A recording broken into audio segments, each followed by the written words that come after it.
Très bien. Merci. Voilà, la présentation va pouvoir commencer. Alors, bienvenue à ce premier webinaire de H2O en français sur l'automatic machine learning avec la solution Driverless AI. Alors, je vais faire rapidement une présentation, un petit overview de ce qu'est la compagnie H2O. H2O est une start-up qui a été fondée dans la Silicon Valley il y a quelques années. Un dernier round de série C a été fait en 2017 avec des investisseurs traditionnels, on va dire classiques, des fonds d'investissement, Nexus, Action, et deux investisseurs particuliers, Wells Fargo, qui est un de nos clients principaux, donc la banque américaine, et Nvidia, notre partenaire, fournisseur de cartes GPU, donc très utile dans le monde du machine learning. H2O a deux produits principaux, ou deux plateformes. H2O Open Source Machine Learning, déjà utilisé par des milliers d'organisations, et puis H2O Driverless AI, qui est pour l'automatique machine learning, objet de ce webinaire. La société est en forte croissance. Aujourd'hui, on compte à peu près 140 personnes, incluant donc des experts, data scientists, 10 Kaggle Grandmasters, et puis des ingénieurs sur logiciels qui font avancer la société et le produit.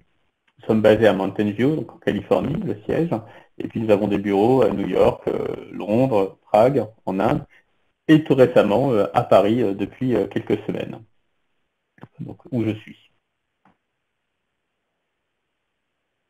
H2O a des dizaines de clients payants. Pourquoi payants? Parce que nous avons une plateforme open source. Nous proposons donc des supports sur cette plateforme open source. Et puis, il y a le produit Driverless AI, qui est un produit commercial.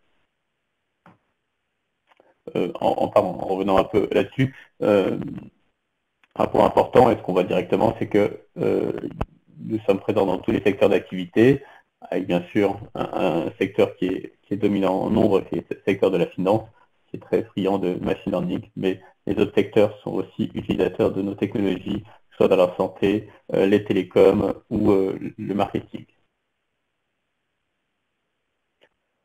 H2O est utilisé par déjà des milliers de sociétés dans le monde, et des milliers de data scientists l'utilisent en continu.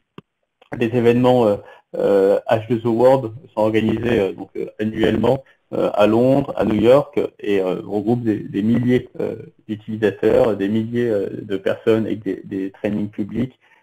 C'est assez impressionnant d'ailleurs d'y assister ou d'y participer.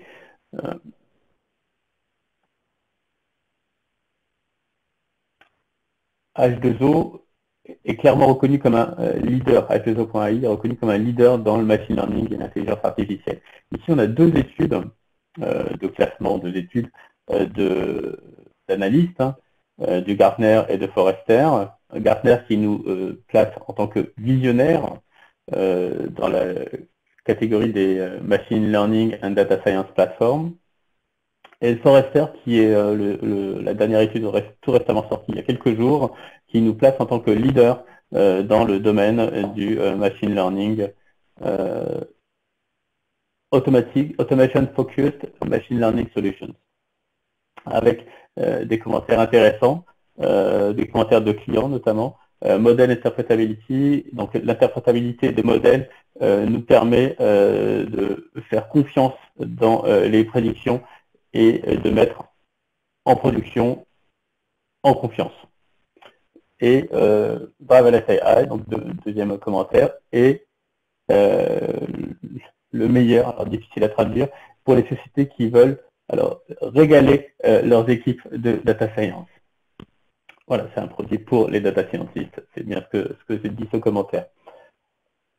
Rapidement, H2O, nous avons deux plateformes logicielles, deux suites logicielles. La partie à gauche open source, 100% open source, Apache V2, c'est pour les data scientists avec des interfaces R, Python, des interfaces en code, et sur lesquelles on propose des souscriptions donc les entreprises annuelles.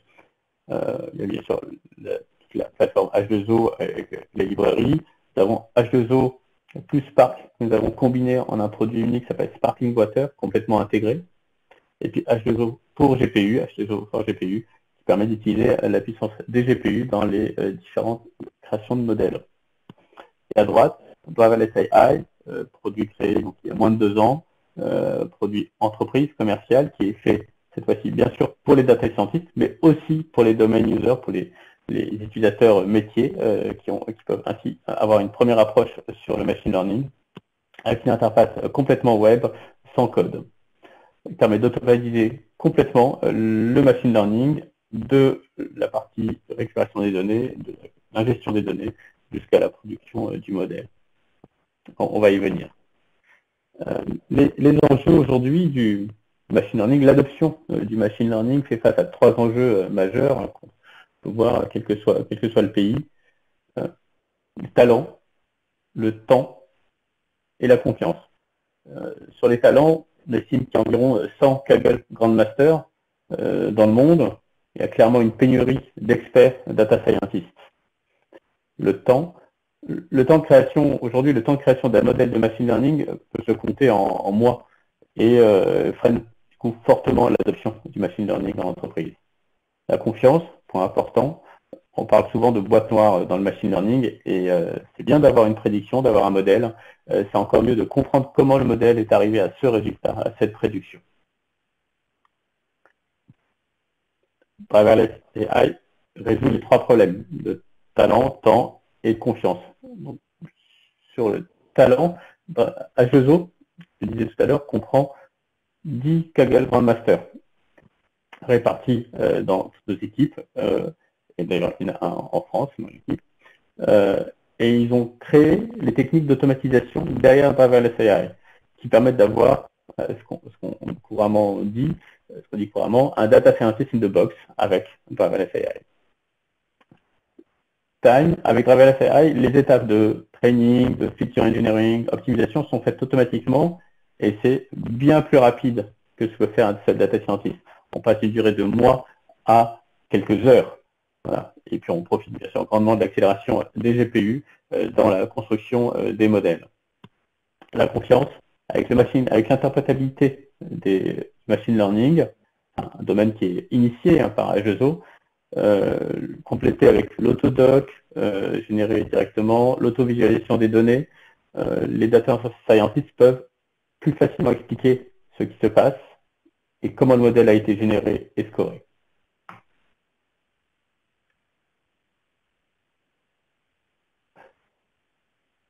Driverless AI, H2O, Driverless AI est la solution pour permettre ou augmenter l'adoption du machine learning en entreprise. Data scientist, expert ou non, vous pouvez télécharger la solution sur h2o.ai et démarrer aujourd'hui un essai de 21 jours.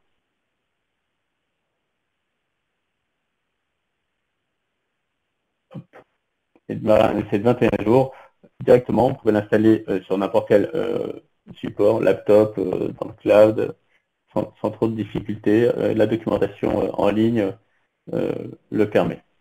Vous pouvez aider si nécessaire.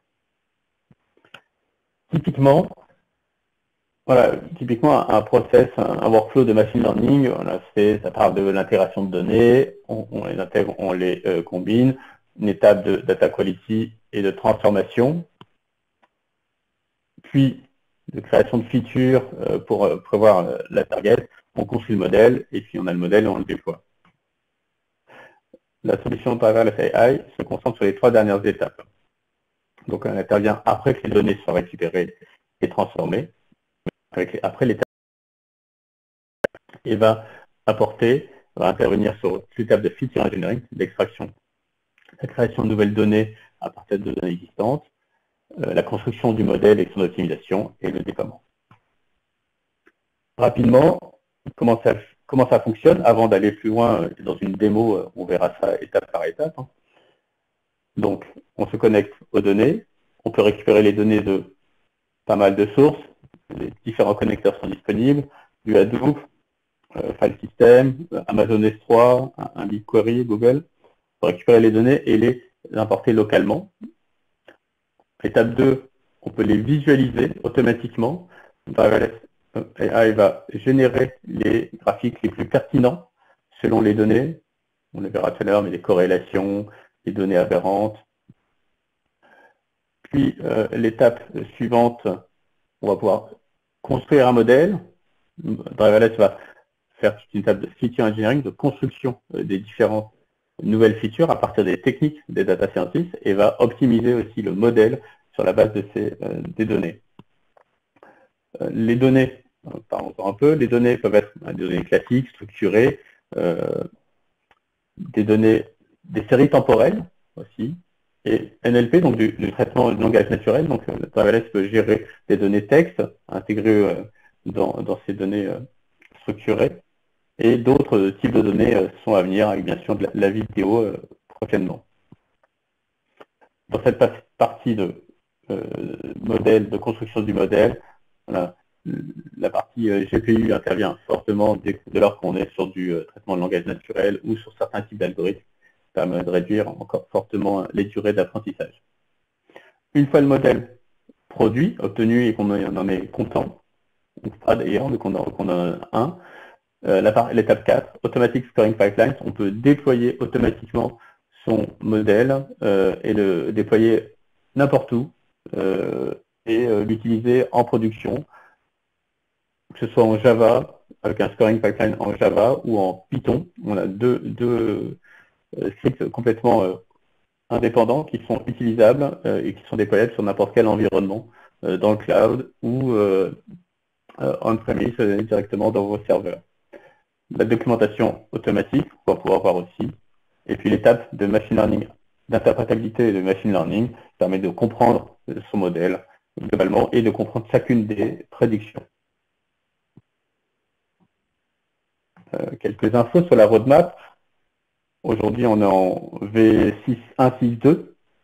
La V1.7 va sortir courant juin et va comprendre des éléments intéressants comme une partie qui intéressera beaucoup les data scientists, c'est la possibilité d'ajouter des propres des custom transformers, des custom modèles, donc des transformers spécifiques, des modèles spécifiques ou des scorers spécifiques.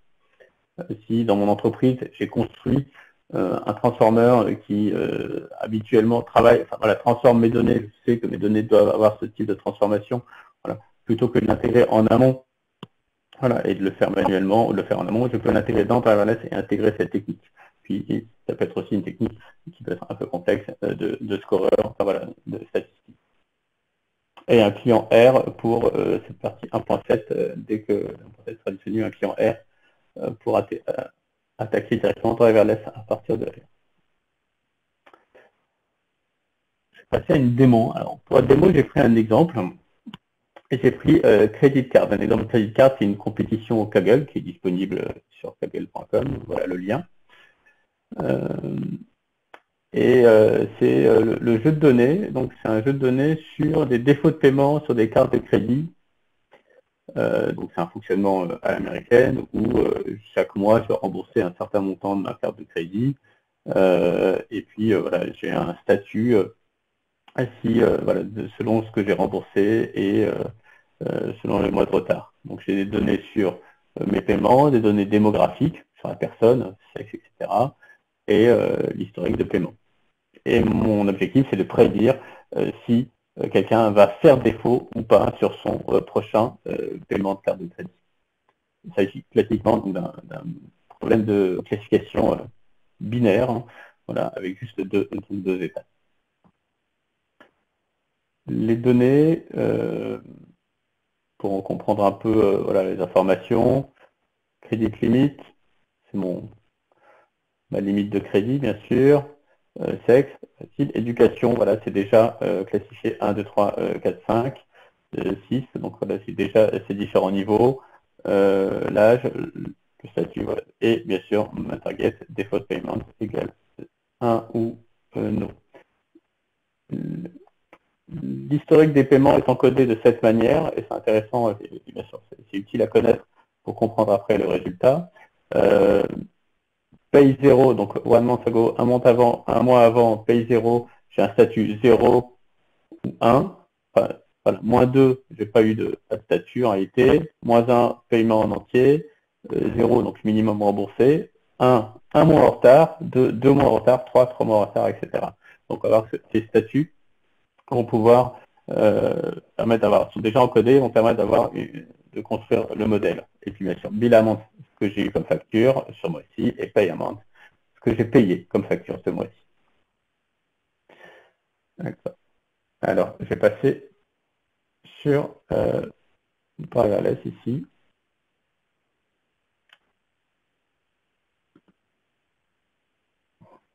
Là, très bien. Donc, j'ai accès à mes datasets, donc les datasets que j'ai importés. Je peux ajouter un dataset ici en allant le sélectionner sur S3 ou dans mon file system, local sur mon serveur. Je peux aussi juste faire un drag and drop de n'importe quel jeu de données. Ici, je prends un jeu de données zippé, en l'occurrence. Je fais le drag and drop. Et il va l'uploader. Voilà, 10%, 36%.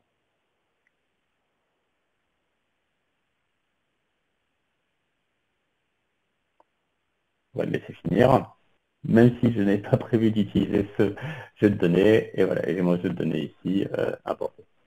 Donc moi, je travaille sur Credit Card, pour l'exemple ici. Credit Card, mes données, voilà, un petit clic droit, détail, et je vois rapidement une première vue de mes données. Bon, ma colonne ID, qui est assez peu pertinente, évidemment.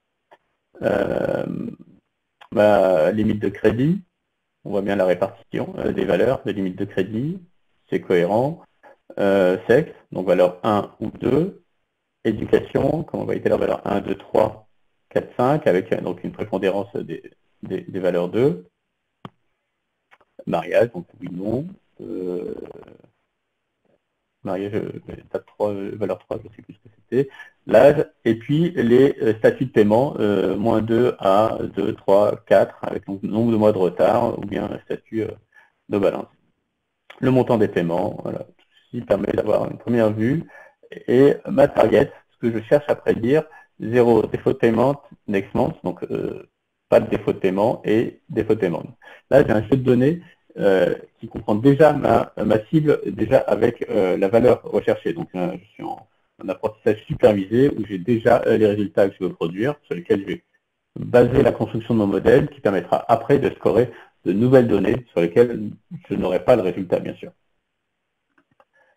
Je prends encore mes données, je peux les visualiser. Alors là, j'ai tout un set de visualisation automatique de mes informations, de mes données. Et Driverless va produire les graphiques les plus pertinents. Il ne va pas produire des graphiques qui n'ont pas de pertinence. Par exemple, ici, les données corrélées, Driverless va va produire donc ici un seul graphique qui est la corrélation entre deux colonnes, qui sont les montants payés au mois 1 et les montants payés au mois moins 2, enfin, moins 1 et moins 2. On voit que les données sont relativement corrélées. Alors c'est intéressant d'avoir les données corrélées, évidemment, parce que quand on est sur des... ici, dans les données corrélées, j'ai ma target. Là, tout de suite, je peux voir que soit il y a une fuite, donc il y a un leakage, et donc c'est peut-être une colonne à ne pas utiliser, soit c'est pertinent, j'ai déjà mon modèle déjà construit, parce que j'ai ma colonne, j'ai une information qui est directement liée. Voilà. On peut voir aussi mes données, la répartition des données, et voir les valeurs un peu aberrantes ou en dehors du scope. Ici, donc le paiement 1, je peux avoir ici j'ai une valeur à quelques 900 000 dollars, ma facture 1, donc j'ai vraiment une facture à 403 000 dollars. Donc c'est avec j'ai pas une erreur parce que j'ai bien une limite ici on va faire un petit 3-0 à 10 millions, donc on est sur une facture, voilà, une valeur à 10 millions. C'est une donnée qui va être conservée, c'est pas une donnée qui va être supprimée par la web, c'est une donnée qui va prendre en compte pour construire son modèle. Voilà. Et puis, voilà, différentes informations, encore graphiques, ici les corrélations entre mes données, ou voilà, selon le niveau de corrélation, le filtre, je peux choisir de voir les données corrélées ou pas. Voilà. Et encore d'autres graphiques. Voilà. Donc là, ça pas. C'est des graphiques, ces graphiques, on peut les faire manuellement en Python, en RSA, on peut les obtenir. L'intérêt ici, c'est d'avoir en un seul clic tous ces graphiques disponibles avec une sélection intelligente des graphiques les plus pertinents pour comprendre ces données avant d'aller plus loin. Donc maintenant, alors je peux splitter mes données si j'ai besoin de le faire, mais là, en l'occurrence, j'ai un jeu de données train et test, donc je ne vais pas splitter mes données. Je vais lancer la construction d'un modèle. Alors, si c'est la première fois que je me connecte, il y a tout un assistant qui est intégré à Driverless qui permet de faire un tour, d'avoir des explications, etc. Là, je ne vais pas le sélectionner. Donc, Credit Card, j'ai 24 000 lignes, 25 colonnes. Il me demande de choisir ma target. Je choisis ma cible, Default Payment Next Month. A priori, c'est tout ce dont j'ai besoin pour construire, pour lancer la construction d'un modèle. Bon, j'avais quand même un test dataset, je le prends, ça permettra de scorer mon modèle sur ce test dataset. Ce test dataset n'est pas utilisé du tout dans la partie construction du modèle. C'est vraiment pour le scoring du modèle obtenu, du modèle final sur ce test dataset. La target, bien sûr. Il contient déjà la target pour pouvoir scorer mon modèle. Bon, différentes informations ici, optionnelles. Donc, je peux choisir de plier, enfin de faire des folds sur une colonne spécifique. Je peux choisir d'avoir, si mon jeu de données a des lignes qui ont un certain poids, qui ont des poids différents, donc je peux choisir d'indiquer à Driverless d'utiliser ces poids. Voilà. Et là, j'ai 3 paramètres. Accuracy, time, interpretability. Donc, précision, temps et interprétabilité. Selon ces paramètres, Driverless va faire ou ne pas faire certaines transformations, certaines étapes de la construction du modèle. Il va toujours construire un modèle, mais il va faire un modèle plus ou moins complexe, avec plus ou moins de transformations, et plus ou moins interprétable, et il va prendre plus ou moins de temps pour le faire. Par exemple, les types de transformation, voilà, là c'est quelque chose d'assez pragmatique. Les types de transformation, si je vais à une interprétabilité maximum, je réduis fortement les transformations que je vais faire ici à gauche. Voilà. Mais si je réduis en interprétabilité, je vais pouvoir mettre en place des transformations complexes qui réduisent l'interprétabilité de mon modèle. Voilà. L'interprétabilité reste toujours possible, avec une certaine approximation, mais voilà, là j'ai de plus en plus de construction de nouveaux transformations, que ce soit du target sur la target ou sur les colonnes, y compris du texte et sur pas mal sur tous les types de données. Alors, pour faire un peu vite, j'ai ici la durée en minutes de mon estimation, en minutes de la construction de mon modèle. Voilà, comme c'est un test, je vais faire quelque chose d'assez rapide. J'ai un nearly stopping, donc comment dit-on ça en français, un nearly stopping, on va dire, ici après 5 itérations, et enfin, si je vais sur une précision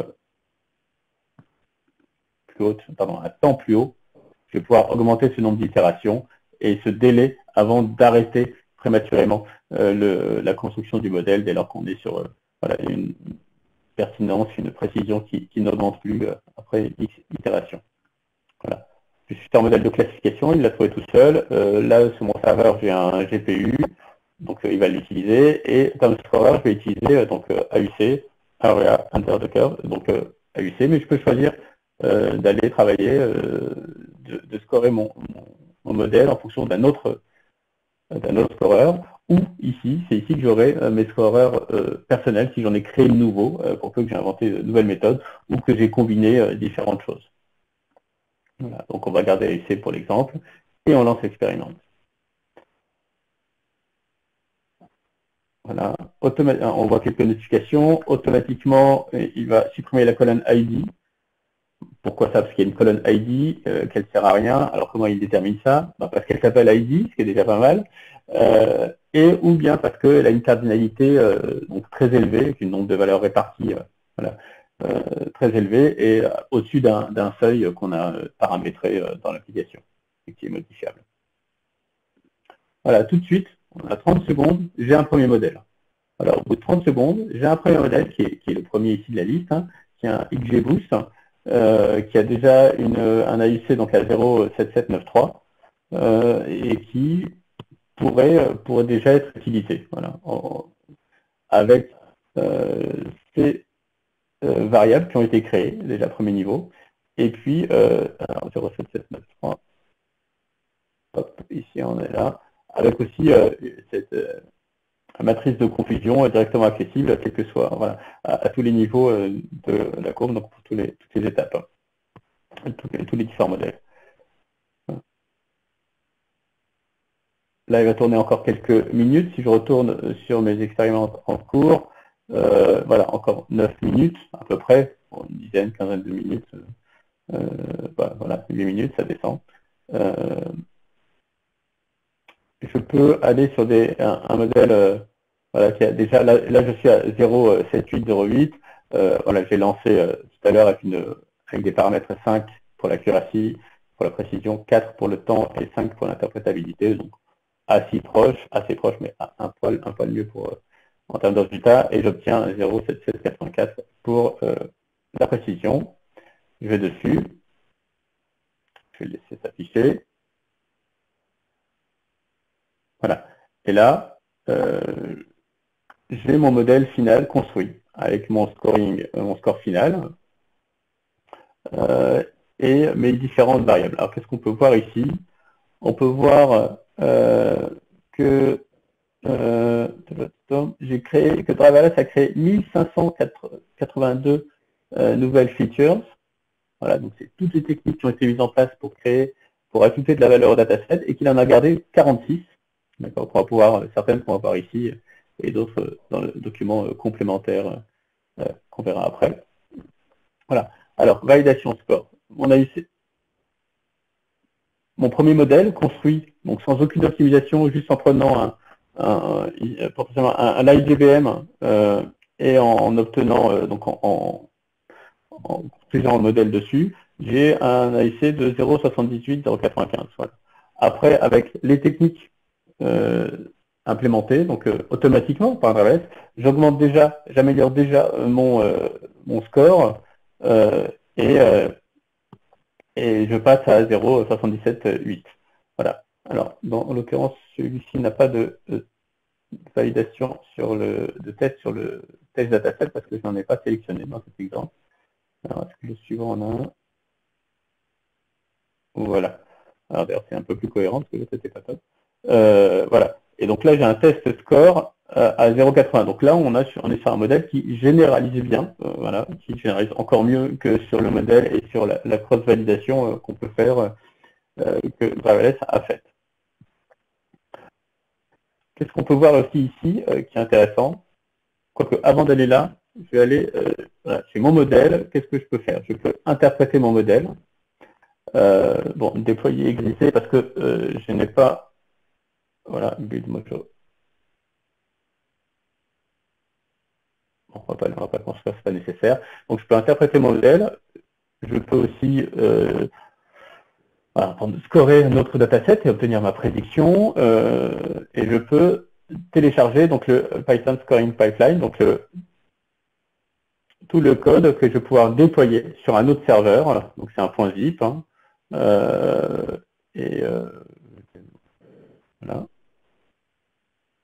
Oui, bon, déjà téléchargé, hein, c'est normal.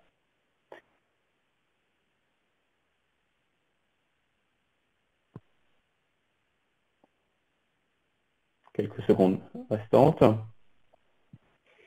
Voilà. Voilà, ça a augmenté. Bon, on va le laisser télécharger. Donc, je vais télécharger mon scoreur. Je vais aussi télécharger l'expériment summary. Donc là, c'est très intéressant parce que je vais pouvoir d'un seul coup avoir accès à l'ensemble des informations de mon expériment, donc de mes données, des paramètres, de ce que j'ai utilisé, et ça permet d'avoir une traçabilité complète de ce que j'ai fait et de différents modèles, parce que bien sûr on n'en fait pas qu'un, on en fait un certain nombre. Voilà. En fait, j'ai une génération complète, automatique, mon modèle Kurosoka. C'est mieux que 1.18.27, voilà, Kurosoka. Où j'ai voilà, Driverless a construit donc un stack ensemble avec seulement un XGBoost pour prédire default paiement avec 23 colonnes originales. Ok, ça a duré 20 minutes, cette expérimente, et ça a utilisé uniquement 14 des 23 colonnes originales et 174 des plus de 2000 colonnes features créées par Driverless. Voilà, et j'ai une explication après, voilà, j'ai différents graphiques qui vont me permettre sur mes données et sur mes résultats. Voilà. Donc avec la UC sur la validation, sur test, hein, etc. Là, en un seul clic, j'ai un rapport de 36 pages qui permet de détailler, d'avoir aussi une trace complète de mon modèle et de partager ça avec aussi les équipes et les utilisateurs qui peuvent l'interpréter. Là, j'ai la liste. Voilà. Feature transformation, c'est un élément important parce que c'est une partie importante du travail qui est réalisé par Driverless. C'est la création de toutes les nouvelles features, donc à partir des techniques des data scientists qui ont implémenté voilà, différentes transformations qu'ils ont l'habitude de faire pour obtenir les meilleurs modèles. Là, par exemple, voilà, cluster TE, cluster D43, etc. Donc là, c'est une étape de clustering qu'on voit ici, hein, c'est celui-ci, cluster ID. C'est une étape de, ou bien celui-ci, voilà, CVTE. Donc là, on a le classement des transformations des variables par importance décroissante, hein, avec celle-ci la plus importante. Donc CVTE, par exemple, CVTE, c'est Cluster Target Encoding. Donc là, ça va encoder et ça va regrouper différentes valeurs numériques ici, et puis calculer une moyenne entre ces différentes valeurs, pour la réponse pour ces différentes valeurs, et elle va pouvoir créer une colonne à partir de ça. Voilà, weight of evidence, c'est des techniques qui sont connues par les data scientists ici. Elles sont juste implémentées de manière automatisée. Elles sont juste, et après elles sont aussi intelligemment utilisées, parce qu'il ne s'agit pas juste de les créer et puis après de les utiliser toutes. Voilà, elles sont créées et intelligemment testées pour pouvoir savoir si je vais l'utiliser ou non dans mon modèle. Voilà, voilà, un très grand nombre de transformations qui s'appliquent ici des données, des catégories ou des nombres. On aura peut-être l'occasion de le voir sur un autre webinaire.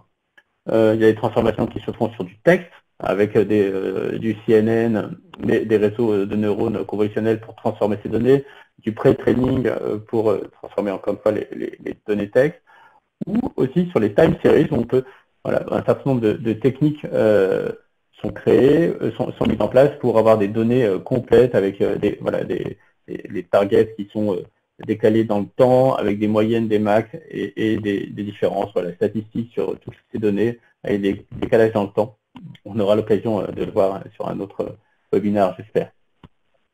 Alors, je vais aller sur l'interprétation du modèle.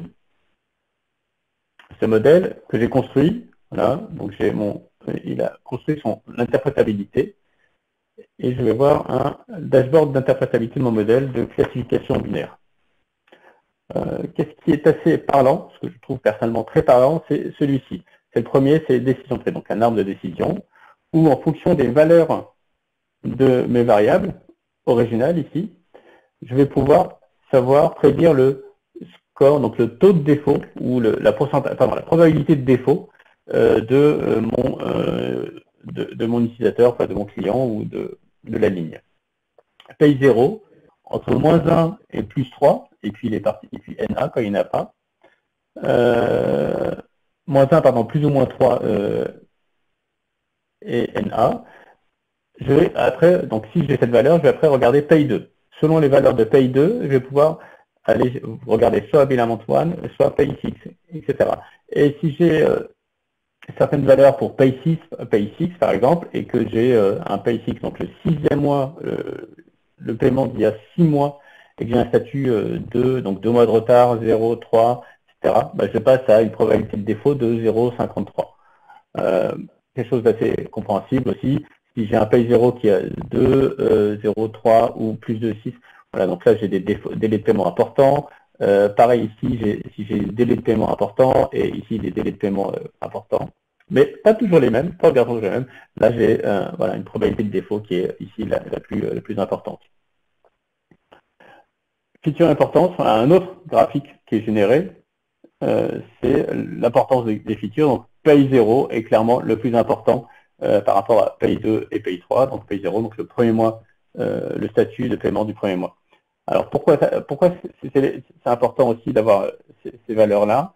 Ici, voilà, j'ai aussi par exemple sexe. On voit bien que mon modèle utilise très peu, voire pas du tout, la variable sexe.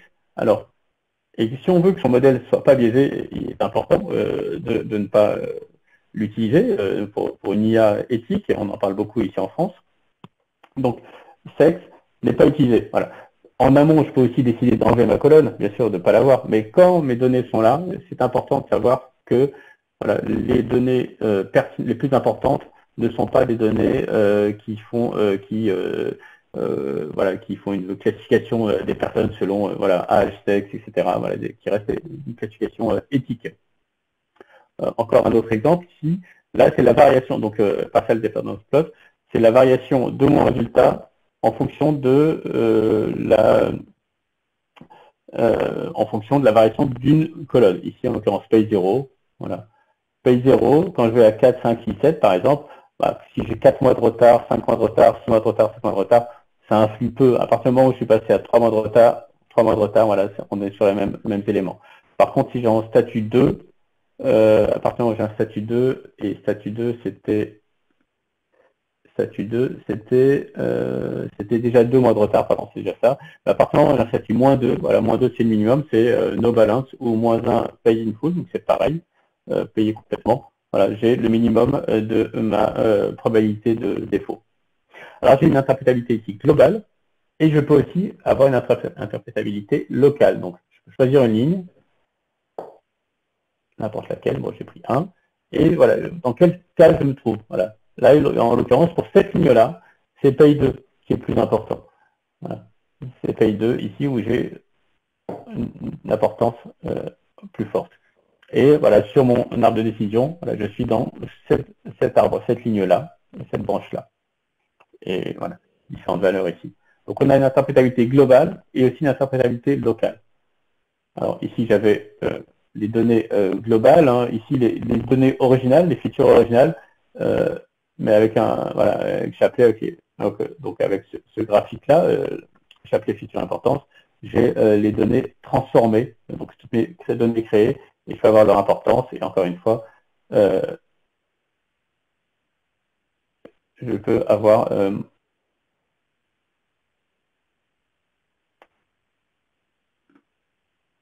voilà, les différents localement, parce qu'on ne voit pas grand chose, d'accord. Il faut avoir aussi donc l'importance de ma ligne sur la prédiction pour ma ligne, en l'occurrence.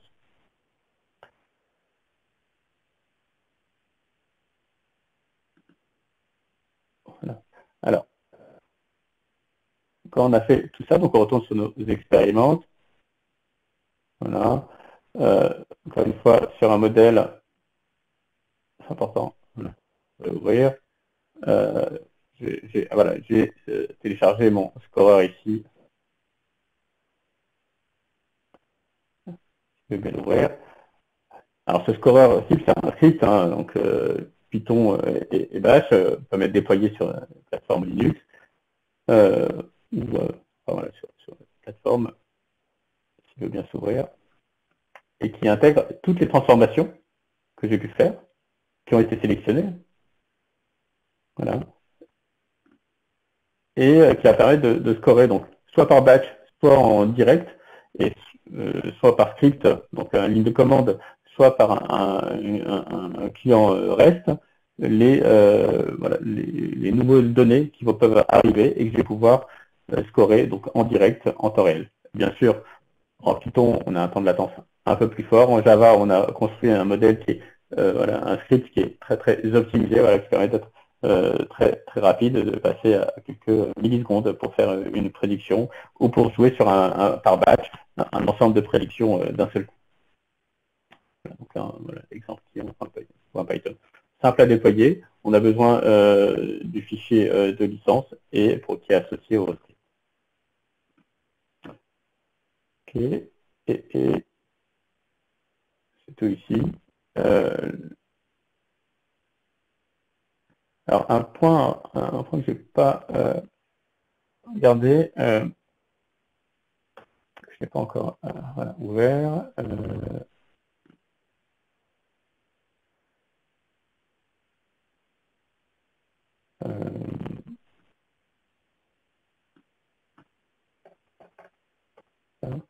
Non, pardon.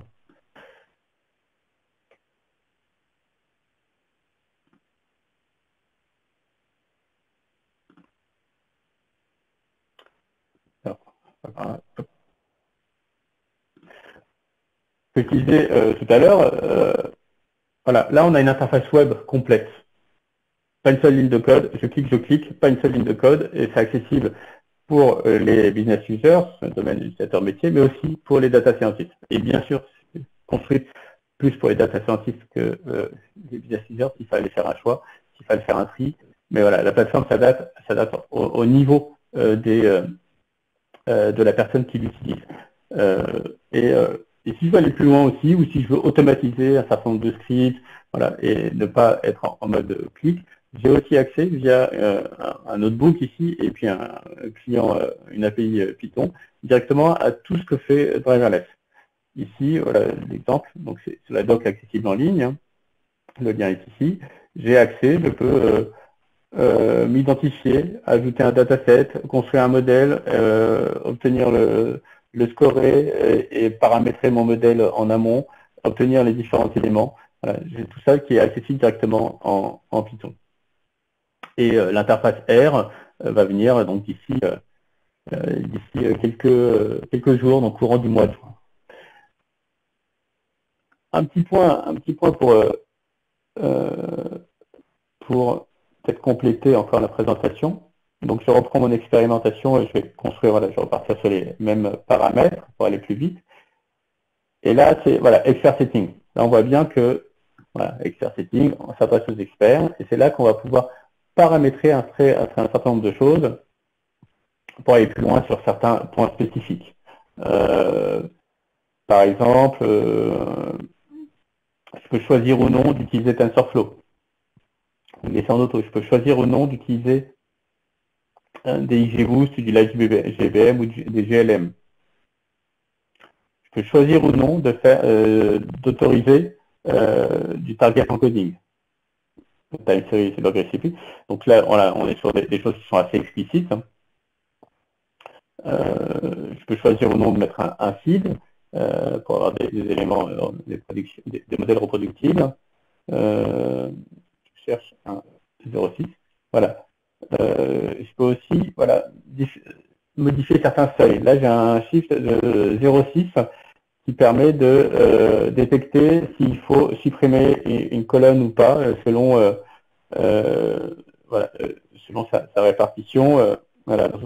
Donc là, j'ai un shift de 0,6. Voilà. On peut imaginer que ce soit le paramétrer à 0,8. Voilà, si cette répartition de données est cohérente par ailleurs et que je sais que voilà, 0,8 reste acceptable. Paramétrer le nombre d'époques dans TensorFlow, là on s'adresse encore une fois à des experts, et après à la fin accéder à tous les paramètres du fichier de config pour les modifier complètement. Les pays pour calculer, déterminer si le jour est férié ou non, tous les paramètres sur TensorFlow ou voilà, un très grand nombre, c'est difficile à lister ici. Voilà. Là, on a fait un peu le tour sur un premier modèle assez simple. Voilà, classification binaire. On est sur des résultats utilisables directement en production. Voilà, c'est tout l'objet de l'automatic machine learning. Voilà. En tant que non data scientist, je peux construire un modèle. En tant que data scientist, je peux le construire, l'interpréter, aller plus loin et ajouter des éléments. Je peux aller aussi beaucoup plus vite en tant que data scientist sur mes premiers essais, sur extraire de la valeur et aller plus loin, lancer différents tests en parallèle, comprendre mieux mes données. Voilà, ce que permet l'automatic machine learning avec driverless AI.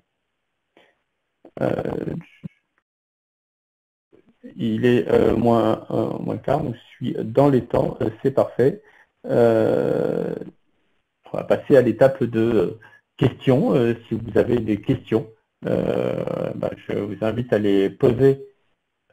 Alors, hop, j'enlève ça. Sur la plateforme BrightTalk et j'y répondrai avec plaisir. Il y a un petit peu de temps de latence, alors je vais vous laisser poser vos questions. Attendre quelques secondes.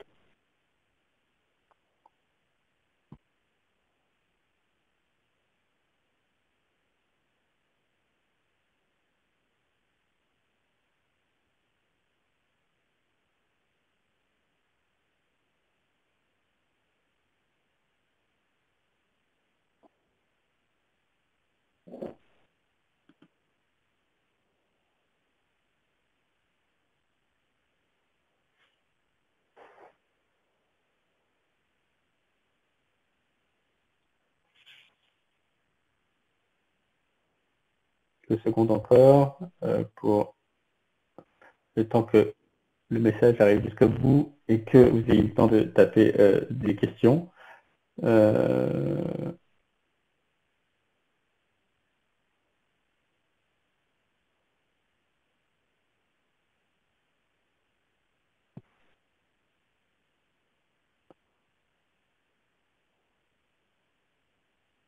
Alors,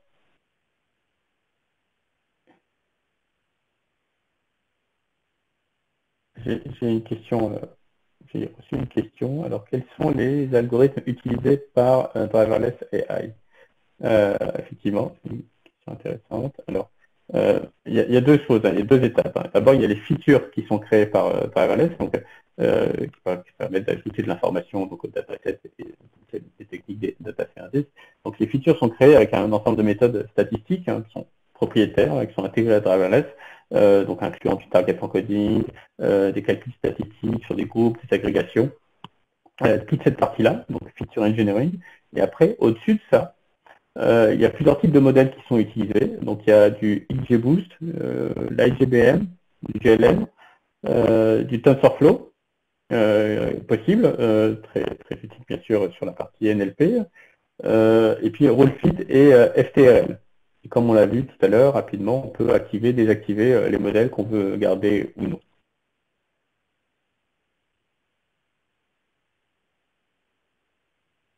Peut-on avoir un ordre d'idée sur les tarifs? Alors là, je vais avoir un peu de mal à vous répondre. Pour ça, il faut plutôt s'adresser à la partie commerce. Ce que je peux vous dire, c'est qu'on a deux modes d'utilisation, deux modes de licence. Un, on est soit par utilisateur nommé. Voilà. Donc là, un utilisateur nommé, c'est une licence. Soit on est par GPU. Donc là, ça permet d'avoir plusieurs utilisateurs sur la même plateforme en parallèle qui vont utiliser la puissance du GPU et partager du coup la licence. Voilà. Quelques utilisateurs en parallèle sur le même GPU en parallèle, ça peut poser souci. Ça me permet d'étaler en tout cas dans le temps les expérimentations. Mais vous l'avez bien compris, Driverless AI est un produit commercial qui utilise qui est vraiment le travail des dernières avancées en automatic machine learning, voilà, en parallèle de toute la plateforme open source qui continue à grandir et continue à évoluer. Et des ponts aussi vont être mis en place, permettre de travailler avec les deux plateformes. Certains de nos clients utilisent à la fois H2O et on le support auprès de nous, Sparkling Water et Driverless. Voilà, selon les use cases ne sont pas obligatoirement les mêmes. Bien, peut-être une dernière question.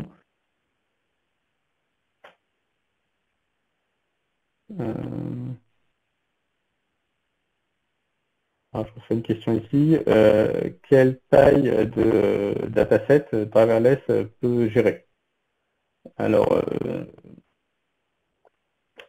bon, Driverless peut gérer de très larges volumes de données. Alors, on a des clients qui travaillent sur des dizaines, des centaines de gigaoctets. La limite, en fait, est celle du système sous-jacent à Driverless. Voilà. Donc, si je veux travailler avec des très gros volumes de données, il faut un système avec voilà, beaucoup de RAM, beaucoup de mémoire et bien sûr, voilà, autant aller en GPU. On estime qu'il faut à peu près 10 fois plus de mémoire que la taille de ces données. Donc, si j'ai plusieurs gigaoctets, voilà, il faut que je sois dizaines de gigaoctets, il faut que ma RAM soit à l'avenant. Après, le système permet aussi d'aller progressivement, d'aller sur des très gros volumes, d'aller sur de l'accuracy, de la précision et du temps paramètres réduits, et puis de les augmenter progressivement pour obtenir voilà, des modèles qui peuvent se générer en quelques heures. Parce que là, sur des très gros volumes de données, on sera sur des quelques heures de traitement, mais pas quelques jours ni quelques semaines. Voilà.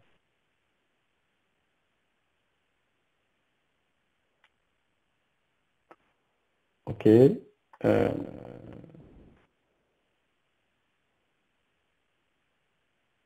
Dernière question, on a encore un peu de temps, quelques minutes.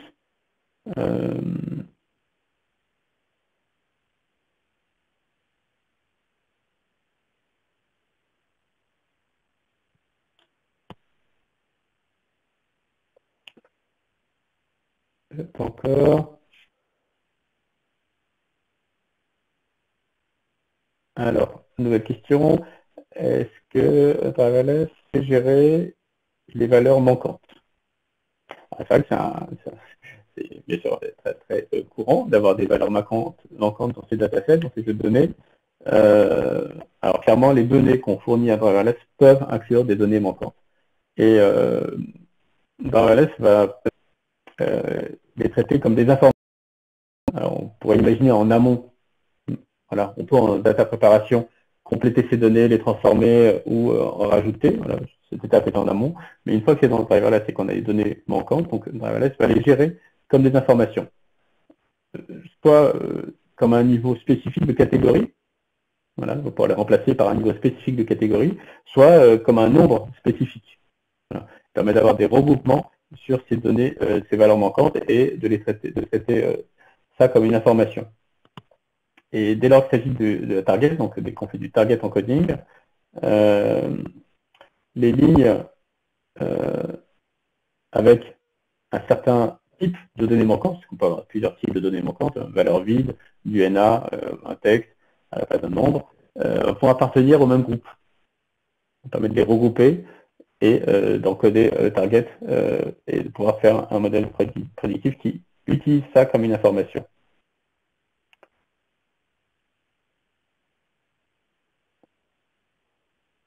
Voilà. D'autres questions? Si pas d'autres questions, je pense qu'on va s'arrêter là. Je vous remercie. Alors, et avant peut-être, voilà, je vous invite aussi à nous rejoindre. Donc, on sera présent au salon AI Paris la semaine prochaine, le 11 et 12 juin à Paris, au Palais des Congrès, Porte-Maillot. On est aussi présent à Londres, à peu près en même temps, au salon AI Summit London, mais ça ne sera pas la même équipe de notre côté. Et on organise deux choses. Alors d'une part, un prochain webinar. On va mettre en place des cycles réguliers de webinaires. Donc le 18 juin prochain, cette fois-ci sur la partie NLP, traitement du langage naturel. On prendra un use case en français. Je pense que ça parlera à pas mal de gens. Et puis Dive into H2O. Donc on a organisé une formation publique où Olivier Grelier, donc Kaggle Grandmaster en France de l'équipe et moi-même allons présenter Driverless et faire un training public donc qui est ouvert et gratuit le 17 juin prochain après-midi. C'est à Saint-Lazare que ça se passe. Si vous êtes intéressé, envoyez-moi un mail, sinon ce sera accessible sur le site h2o.i, mais n'hésitez pas à me contacter pour vous inscrire. Voilà. Et bien sûr, on sera présent voilà, tout au long de l'année maintenant que le bureau France est ouvert. Je vous remercie. pour vos questions et votre présence. Et puis, je vous souhaite une bonne journée et à très bientôt. Au revoir.